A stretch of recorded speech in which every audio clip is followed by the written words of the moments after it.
Alors, est-ce qu'il faut à tout prix essayer de déplier les genoux quand on fait la posture du chien tête en bas, par exemple, ou n'importe quelle autre posture de yoga qui, a priori, nécessite de déplier les genoux? Absolument pas.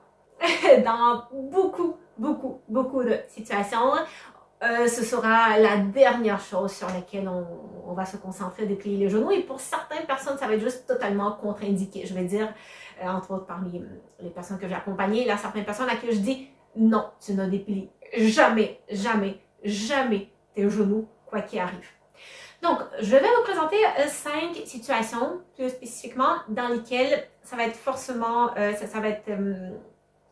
donc, aujourd'hui, je vais vous présenter 5 situations plus spécifiquement dans lesquelles ça va être très contre-indiqué. Donc, aujourd'hui, je vais vous présenter 5 situations plus spécifiquement dans lesquelles ça va être fortement contre-indiqué de vouloir déplier à tout prix les genoux quand on fait le chien tête en bas, par exemple.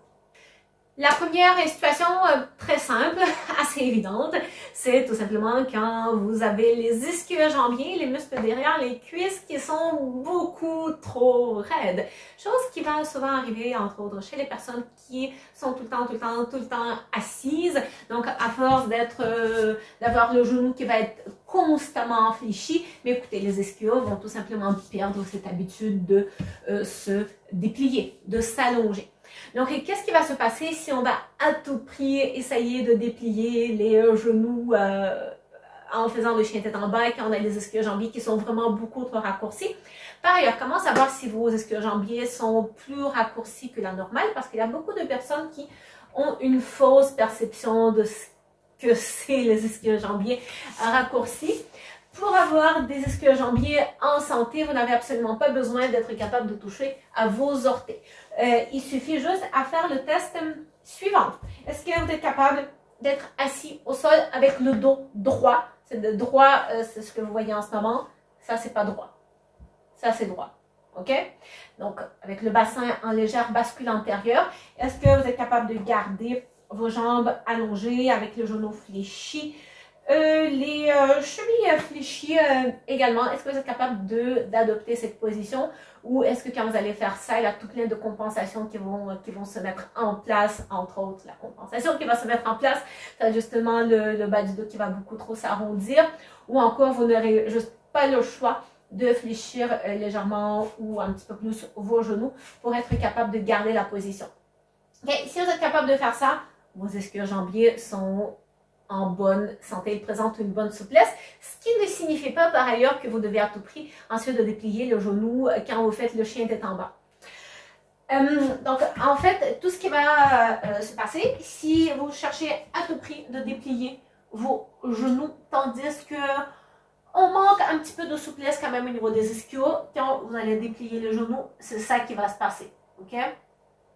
Et c'est quelque chose qui est totalement contre-productif quand on va faire le chien tête en bas avec le bas du dos arrondi. Moi, je dis toujours aux personnes que j'accompagne, d'abord, on positionne nos mains en faisant une activation rotation externe. Ça, j'aurais fait vers une autre vidéo par rapport à ça. Donc, on va bien positionner nos omoplates, nos épaules. On va maintenir cette activation des omoplates, les épaules bien loin des oreilles. On va viser le ventre vers les cuisses le plus possible. Et si et seulement si je suis capable de garder cette position-là, sans modifier mon dos, je peux travailler petit à petit à déplier mes genoux, mais c'est loin d'être une obligation pour retrouver un corps en santé, ok? C'est juste pour votre petit kiff personnel. Si vous avez envie d'apprendre à faire les chiens tête en bas avec les talons complètement au sol, écoutez, vous pouvez, mais à condition que le positionnement de base ne change pas. Et ça, évidemment, si on a les ischio-jambiers qui sont un peu trop raccourcis, c'est sûr et certain que quand vous allez essayer de déplier vos genoux, vous allez perdre l'alignement au niveau de tout le reste. C'est sûr et certain. Deuxième situation, quand c'est fortement déconseillé de déplier le genou et de toucher au sol avec les talons, c'est quand on a la dorsiflexion de la cheville qui est limitée. Donc, quand on va faire ce mouvement-là et quand on va être limité. dans ce mouvement. Okay? Donc peut-être on ne va pas arriver à plier la cheville aussi loin qu'il le faut. Donc là, ça c'est quelque chose qui va venir entre autres avec un manque de souplesse au niveau du tendon d'Achille et au niveau du mollet. C'est quelque chose qui va souvent être présent quand, évidemment, passer beaucoup de temps ici. Ça, de toute façon, ça c'est la cause de beaucoup de choses, de beaucoup de problèmes au niveau de notre corps, quand on est tout le temps ici. Quand on va adopter des mauvais patrons de marche, et quand vous allez marcher, quand on manque de dorsiflexion au niveau de la cheville, votre pied aura tendance à tourner vers l'extérieur à la marche. Parce que ça demande beaucoup moins de dorsiflexion au niveau de la cheville que ça, que quand le mouvement est plus linéaire. Donc, si vous manquez vraiment beaucoup de dorsiflexion au niveau de la cheville de cette façon-là, ben, ça va faire en sorte que ça va être juste impossible pour vous de déplier le genou correctement. Ou une fois de plus, vous allez vous mettre à compenser, peut-être en tournant votre pied vers l'extérieur. Vous allez également compenser.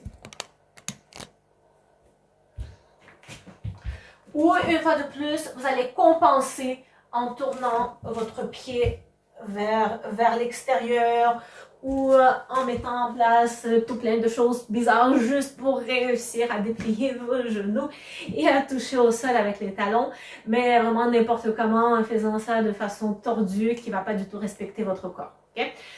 Cela dit, pour travailler justement sur la dorsiflexion de votre cheville, j'ai entre autres cette vidéo-là ici dans laquelle je montre pas mal d'astuces sur les façons de travailler ça.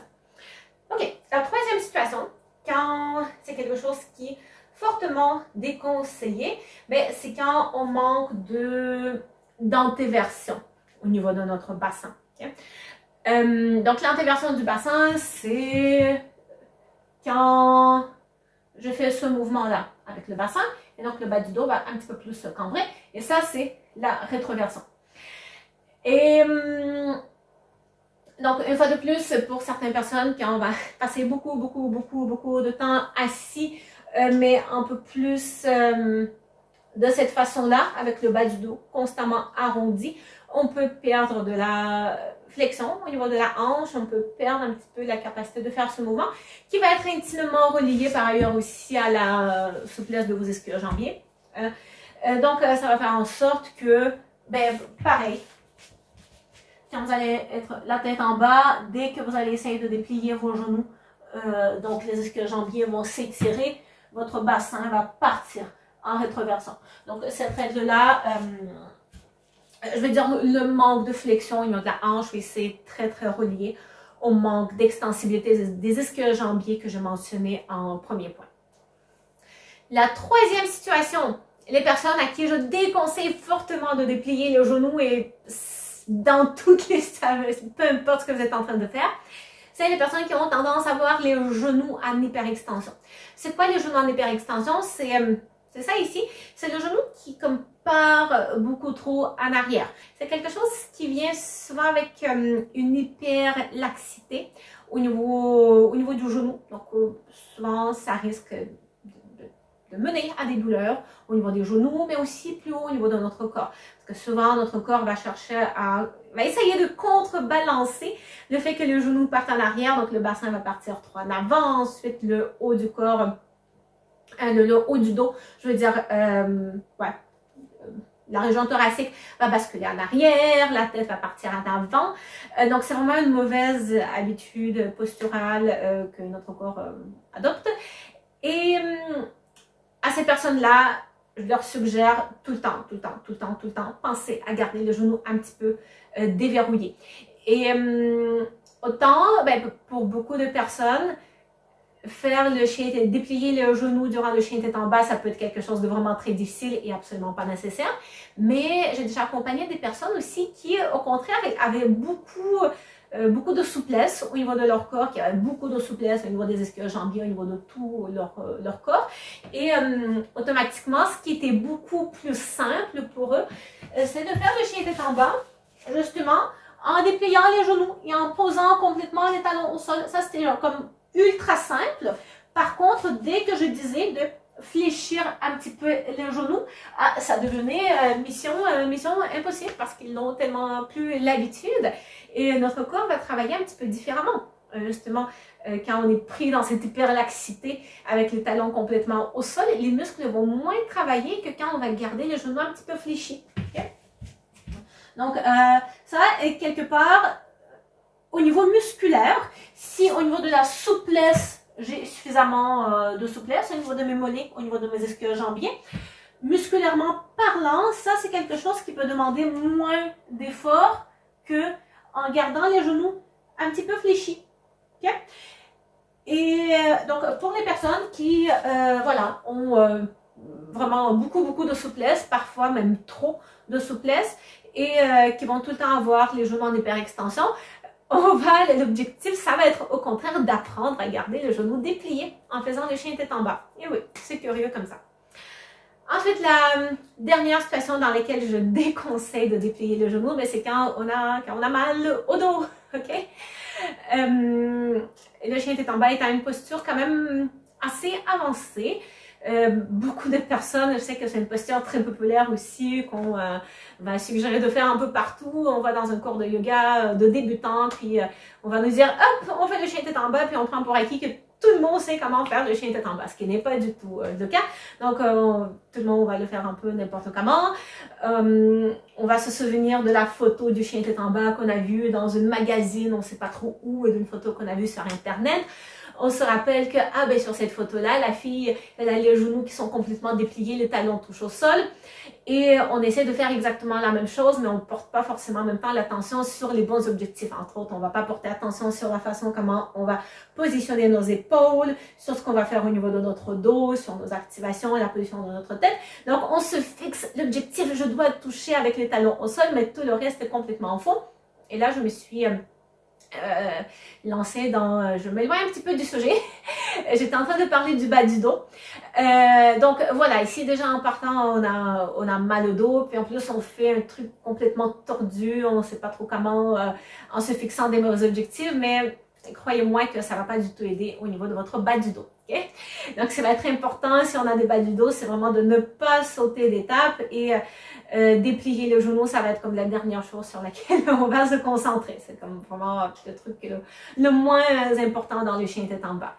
Les choses les plus importantes dans le chien tête en bas, je vous le rappelle une fois de plus, déjà c'est le bon départ, c'est de mettre en place vos activations au niveau des bras pour que les omoplates se retrouvent bien positionnées. C'est pas pour rien que je me suis habillée comme ça pour que vous voyez ce qui se passe au niveau des omoplates. Et en gardant l'activation, je pousse avec les mains, je garde les genoux fléchis pour que le ventre se rapproche des cuisses. Je maintiens toujours mon activation au niveau des bras. Et pour 95% des personnes, juste faire ça, ça va être déjà amplement suffisant. Okay? Et la dernière chose sur laquelle on va travailler, ça va être de rapprocher le talon du sol. Voilà. Donc... c'est quelque chose, les règles à suivre aussi pour, comme je dis, pour toutes les autres postures de yoga, qu'il s'agisse de pince, je sais pas, la pince assise, la pince debout, toutes les postures qui peuvent nécessiter de déplier le genou. C'est vraiment pas grave de ne pas arriver à déplier le genou, ok? Donc assurez-vous de toujours vous focuser sur les bons objectifs. Et l'objectif de déplier à tout prix les genoux, c'est rarement le bon objectif justement. Voilà les amis, donc est-ce que vous avez liké la vidéo? Si ce n'est pas déjà fait, c'est le temps de remédier à la situation. Abonnez-vous à ma chaîne YouTube, rejoignez ma chaîne YouTube et partagez en grand nombre pour toutes vos questions sont bienvenues en commentaire. Ciao!